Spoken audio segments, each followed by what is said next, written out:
The many faces of a Rottweiler. Therapy dog. Faithful star of a children's book. Looks sassy. This looks just like you. Athlete. Our ultimate tough guy. Which is it? This breed's not as tough as you think. Well, we're good old buddies, aren't we, sweetheart? The Rottweiler. Next on Breed All About It.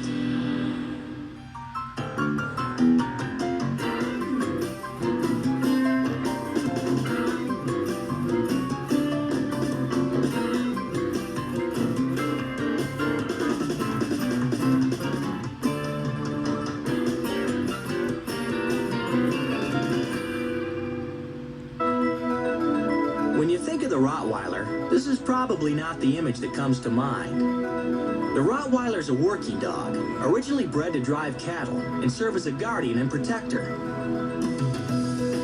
Because of their size and imposing appearance, these dogs are sometimes feared.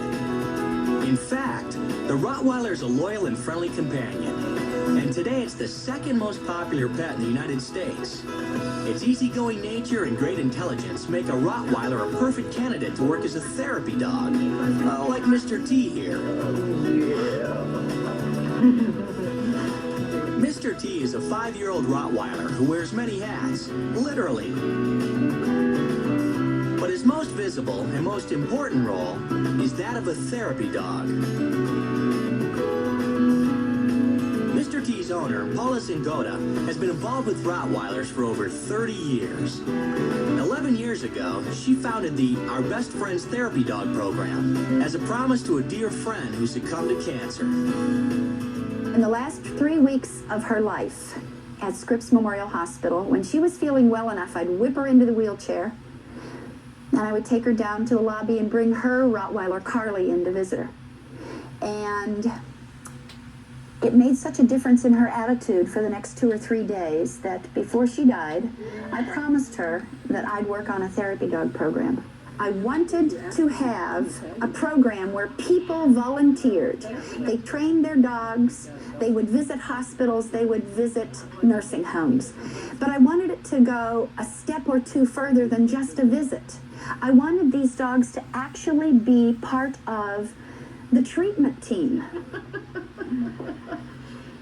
Even though we have dogs that pass both of the tests and are wonderful obedience dogs and lovely personalities, they may never make a therapy dog because they don't care about the general public.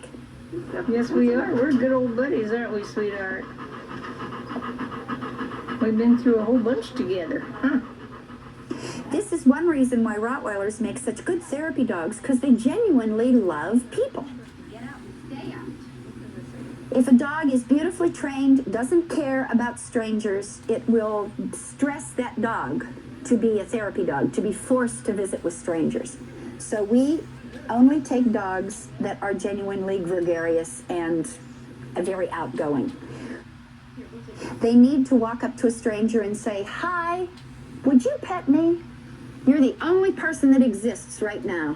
Which suits Mr. T to, well, a T. He does not like He them. can't wait to get up to the hospital. And he makes the choice as to which one he visits first. Usually it's a patient that he sees often. And if it's a new patient, he'll go over and introduce himself. And a lot of times will automatically put his own paws up in their lap and visit with them. Patients are always surprised as to which Mr. T will show up. They're these black dogs. Will it be Mr. T the cowboy? Will he be dressed for a luau? Paula found out long ago that not everybody loves a big dog, but everybody loves a clown. Not everyone in the hospital is an animal person. Not every animal person's a dog person.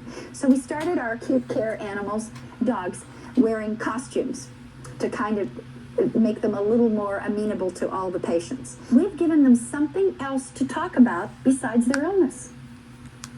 Look who came to visit me today. To Paula and Mr. T, there is no better way to spend an afternoon. It is the most wonderful, heartwarming use of your time and your energy that you can use. But it also hurts when you lose a patient. When you don't feel well, you have a headache, and you say, it's Thursday, and I have to bathe my dog, and I have to drive a half hour down the hill, and gee, my head hurts so bad, maybe I'll stay home. And then you you think of the patient who's waiting for that dog to come visit. It may be the only person that visits them. It may be the only smile they get all week. You take 2 aspirin, bathe your dog, and go to the hospital. And after you're there for 2 minutes, you don't have a headache anymore. Oh, you're free. Yes, you are. Mr. T's not the only Rottweiler who's had an impact on the lives of others. So is his friend, Carl. Carl's owner, Alexandra Day, is the author responsible for the widely successful series of children's books, beginning with Good Dog Carl. The hero of the stories of Carl, a babysitting Rottweiler and mischievous co-conspirator. The first book was in 1985, and it came from an idea. I saw an old 19th century German cartoon about a little dog that gets left with a baby, and my husband said that could be expanded into a whole book. And we had 2 dogs at the time, an Irish Terrier and a Rottweiler, and I liked the combination of the big guard dog with the little baby, and besides I wanted the baby to ride, so I wanted the big dog. So that's how it started. 12 books later, the Carl series is going strong. Carl embodies all that is good about the breed. Ready, bang! Its compassion, its protective instinct, and its inherent gentle nature. It's not too big. Why Carl has had such an appeal is very complicated. I think it has to do with our relation to dogs, our desire to have them be almost human, to understand what's going on. And one of the things about the formula is, of course, the mother is completely in the dark about what's going on, and then get away with all this mischief and then make it all right in the end. Paula, Alexandra, Mr. T, and Carl pay frequent visits to the Grossmont Hospital Cancer Center to meet some fans and spread some cheer. Through Carl, Alexandra first became familiar with the therapy dog program, and it's been an important part of both of their lives ever since.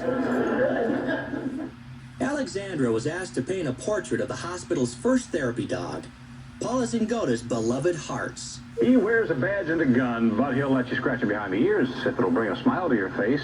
I'm not talking about the sheriff, I'm talking about Hearts. He's a Rottweiler that belongs to Paul Zingota, this week's recipient of the Channel 10 Leadership Award. This is Hearts. Hearts is just one of dozens of volunteers Paula Zingota roped into her Our Best Friends program. Hearts is a therapy dog and a bit of an actor, too.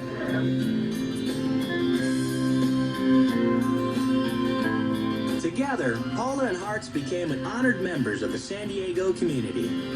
But Alexandra Day's portrait will provide a more lasting tribute. They loved him so much and felt he did so much good, so they asked me to do this painting, and in the course of that I found out about the program. So when I had a young dog that I thought was suitable, I raised him up to be a therapy dog. Her exposure to the use of Rottweilers in these programs reveals the powerful impact an animal can make on a human life. I had a child in a wheelchair who was paralyzed, and so I had the dog over next to him and his hand, and the child picked up his fingers and kind of petted his nose, and I said something about it to the nurse, and she said, "Oh, he can't do that. That hand's paralyzed." I don't know, that hand went up and patted that dog's nose, so who knows? The same gentle nature that makes the Rottweiler a great therapy dog also makes them great family pets.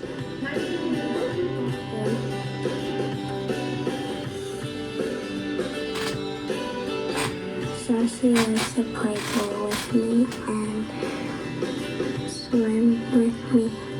Cersei's one of my best friends and I love her very much.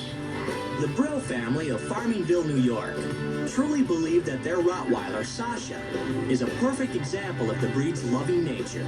We've always heard good stories about Rottweilers, that, they're very caring and loving dogs, basically, and my father likes big dogs, so, basically he wanted something that was going to be, protective and, very loving and everything. She's a great family pet, and And we all love her. I mean, we think about her all the time. She's just a total member of the family. Before Sasha, the Brills had an Akita. Stuart prefers the family pet to play the traditional role of a watchdog. And we decided we wanted to have a big dog that would feel secure around the house, but yet would be nice with kids and the family. And we decided on a Rottweiler. We read all about Ruddies. And we went ahead and got this beautiful 6-month-old puppy. So we have a large property, and we wanted to have a dog that we could leave outside as well as inside, and she would peruse the property and kind of keep strangers away that wouldn't belong here. And we went ahead and got a Rottweiler. We've been pleased ever since. Shortly after bringing home Sasha, Stuart realized that the family's new Rottweiler met all their expectations as a good watchdog and a great family pet. I would say she's a wonderful dog. She's part of the family, and we are very, very happy to have her. She grew up with me since I was little. Look, Sassy, this looks just like you. She's very good with her. She knows not to be rough with her, even though she knows she can overpower her at any moment. So it's like, really good. But the ever-versatile Rottweiler is more than just hugs and kisses. It's a working dog that loves an athletic challenge. As with all dogs, proper obedience training is essential. But training can be fun, too. Especially if the ultimate goal is to get a Rottweiler involved in any of their many athletic activities. One such activity is an obstacle course event for dogs called agility.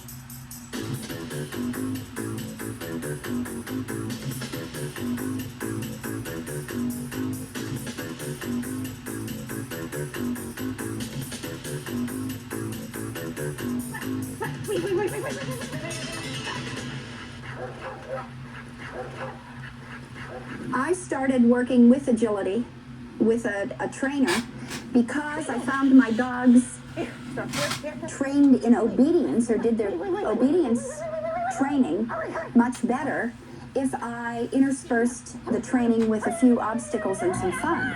Training needs to be fun because to get a dog to work, an intelligent dog to work, you have to use motivation. And I found that agility obstacles were fabulous motivation. It's fun to them, but it also gives them boundaries. When not running around an agility course, some Rottweilers can be found rounding up a few of their animal friends. The Rottweiler's pretty much a natural when it comes to a get-together. The Rotties still have a very strong work ethic, not necessarily herding ethic. They have a lot of prey drive, and you can use that. But the very fact that you can take a Rottweiler and tell them, I need you to perform this task, and they want to so badly, they'll work through the tough times. Paula's friend, Terry Parrish, owns many breeds of dog, but it's the Rottweiler herding instinct she finds most impressive. The best herding dogs know, but they certainly are rivaling in terms of temperament and disposition any of the AKC dogs I've seen. But with any kind of training, you don't want to put the cart before the horse. But to harken back to their working class roots, you just might want to put the Rottweiler in front of the cart. Paula's organized weekly karting sessions with fellow dog owners in a park near her home in San Diego. While karting can be loads of fun for people, it's the dogs that love the attention and the activity. These dogs love to work. You get their harness out, and I have 4 or 5 dogs at home fighting me to get into the harness. They want a job to do, and they love to cart. As with any fun activity, safety comes first. Safety is the #1 in everything we do with these dogs. So we have a lot of people that we see in the park, and they go, oh my goodness, you're making that dog do that. We're not making the dog do that. The dogs wouldn't do it if they didn't want to. Not only do they want to do it, they were bred to do it. In Europe, dogs were used for draft because they couldn't grow a lot of hay, so they couldn't own an oxen or a horse to do their draft work. The dogs had more than one job to do. They were the draft animal. They took the milk to market. They hauled wood. They took the kids to Sunday school. It was a multi-purpose animal. While the Rottweiler is believed to be descended from the rugged herding dogs of ancient Rome, the primary development of the dog we know today took place in a German town named Das Rottweiler, or the Red Tile. named when excavations uncovered red tiles of old Roman villas. In the middle of the 19th century, with the advent of railroads, the practice of herding cattle to market was outlawed, and the number of Rottweilers dwindled. But thanks to dedicated breeders and a demanding standard, Rottweilers are back, stronger than ever, in Germany. Anton Spindler breeds and trains Rottweilers in Germany, not far from the town where it all began. Like many German breeders, Anton strives to preserve the breed's original instincts. One way is through an activity known as Schützen, the German word for protection dog. The sport of Schützen is designed to enhance the breed's natural hunt and prey instincts in a controlled environment. I don't compromise on the character. This is the biggest point. And of course, according to what I already have and what I already have achieved, I like to see very high qualities in the conformation part and of course also in the working parts. His quest for perfection shows in his own backyard with a young male named Fausto, a direct descendant of the original German herding stock.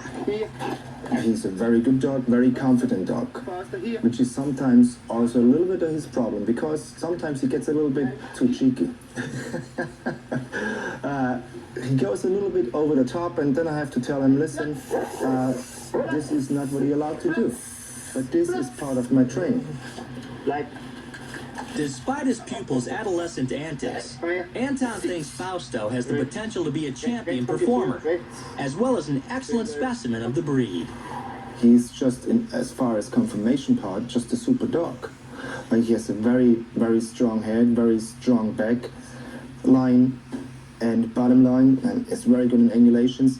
So as far as a breeding project, call him just breeding project, he's just excellent. But for Anton, Rottweilers are more than just nice to look at. They're a lifelong commitment. Whether in Germany or the United States, one point Anton is adamant about is the owner taking responsibility for the dog and its training. If you buy a Rottweiler, you have this dog for 8 or 10 years. You have to keep in your mind that this dog needs a certain education, just like everything else, like a child. Good breeding, good training, dedication and respect. Elements that make a good Rottweiler anywhere on the planet. Rottweilers first arrived in America in 1929. And 2 years later, the breed was accepted for registration by the American Kennel Club. During their first decade on U.S. soil, the breed was an American rarity. In 1940, the AKC registered only 11 Rottweilers. 20 years later, the Rottweiler population grew, but it grew moderately. According to Susan Rademacher, a second-generation Rottweiler breeder, this was the golden age. Well, at the end of the 50s, we had a Rottweiler population that was large enough that it would support breed clubs across the country. And we think of it as the golden age because these clubs started and they offered many firsts for the breed. We had our first obedience trials and our first tracking tests and our first conformation shows. We were introducing it to the population. We were showing the world what great dogs we had. They were fascinated with them because they were big. The ones that they saw were very social. Our dogs were very well behaved then. People who had other breeds and had never seen a dog like this were really attracted to the Rottweiler. Susan and her Aunt Joan Clem are considered among the top Rottweiler breeders and enthusiasts in America. With more than 50 years of experience, they have seen the breed's popularity rise from virtual unknown to near the top of the charts. After steady growth in the middle of the century, by 1994, the Rottweiler absolutely skyrocketed to become the second most popular canine in America. The meteoric rise was perhaps too much of a good thing. Like all other dogs, the surge in popularity can bring with it complications in breeding, resulting in health and behavior problems. I hope that the Rottweiler population will continue to decline. I think the public education that we have done and the American Kennel Club is doing, educating people on dog ownership has been a great help. I want to see the Rottweiler being bred to be the all-purpose dog that it is, but basically it's got to live in today's society. It's really got to be the great family pet that it can be. Responsible owners and breeders emphasize that despite the public perception, this is a great family dog, and with proper training and socialization, Rottweilers can be a child's best friend. My great-granddaughter has Wolfie, and of course Wolfie is 9 now, and my granddaughter is 5. They are so bonded that he goes into her bedroom at night, and he usually sleeps there. He checks her in the middle of the night to be sure that she's all right. When she's been someplace, the first thing she asks for when she comes in is, "Where's Wolfie?" They said it very well when they said that Rottweiler is a dog with unfailing good humor. They just have these natural instincts that make them, again, trainable, but make them great family dogs. As accomplished as Susan and Joan's dogs are, their most important role is that of family member. Henry's, he's my house dog, and so he's in the house with me all the time. He's the kind of dog that if I'm there, he will bounce all over and play with me because that's what I do with him. If my mother's there or her friends are there, then he's very gentle and he's very caring. He's a great example of an American Rottweiler because he's very adaptable. He's a good cart dog. If I ask Henry to do something new, he does his darndest to do it. He's very social. I can take him anywhere. There's no doubt that the Rottweiler is among the most versatile of dog breeds. But what about the bad dog reputation that went along with the increased popularity? Is a Rottweiler the breed for everyone? The answer is a resounding no. As wonderful a family dog as they make, they aren't for everybody, you know. This is a strong, hard, working dog. It has to keep its brain working all the time. And if you don't keep it active, and if you don't train it and socialize it, it will take over your house. If you want to be a Rottweiler owner, then you're taking on the responsibility of a large, strong, intelligent dog who will want to do something. And you're going to have to be prepared to do something with this dog. By design, the Rottweiler's a lot of dog, maybe too much for most owners. But for those considering bringing one into their homes, first it's time to hit the books. A breed this powerful requires education by both the owner and the dog. An uninformed owner and an unsocialized, untrained dog can be a dangerous combination. This combination has created a stigma that often reflects the Rottweiler in a bad light. An undeserved reputation as a somewhat unsavory breed of dog. The incidents that occur are usually human error. When we investigate these incidences, we find out again. It certainly isn't the well-trained dog. It is not our obedience dogs. It is irresponsible breeders selling to irresponsible owners. I want them to go to people that can have as much fun with them as we have and as our family has had through the years. And that's what I want for the Rottweiler. A great owner, and I want for the owner this superb utility family dog. Unfortunately, because of the breed's popularity and tough guy reputation, they don't always end up with the right owner. But thanks to the efforts of dog clubs and many dedicated breeders like Joan and Susan, it's increasingly possible for the Rottweiler to coexist happily with a family environment. Families who've done their homework, like the Brill family, reap the rewards. So which is the real face of the Rottweiler? Therapy dog? Class clown? Athlete? Working dog? Tough guy? Or family pet? Well, inside each Rottweiler is probably a little of each. Together with careful breeding and good training, this is the face of one of the most popular house pets in the United States today. I love Sasha. She's given us a lot of pleasure over the years. She's been, besides protective, she's been a companion. She's a great dog. As a family pet, I couldn't recommend any other pet as well as a Rottie.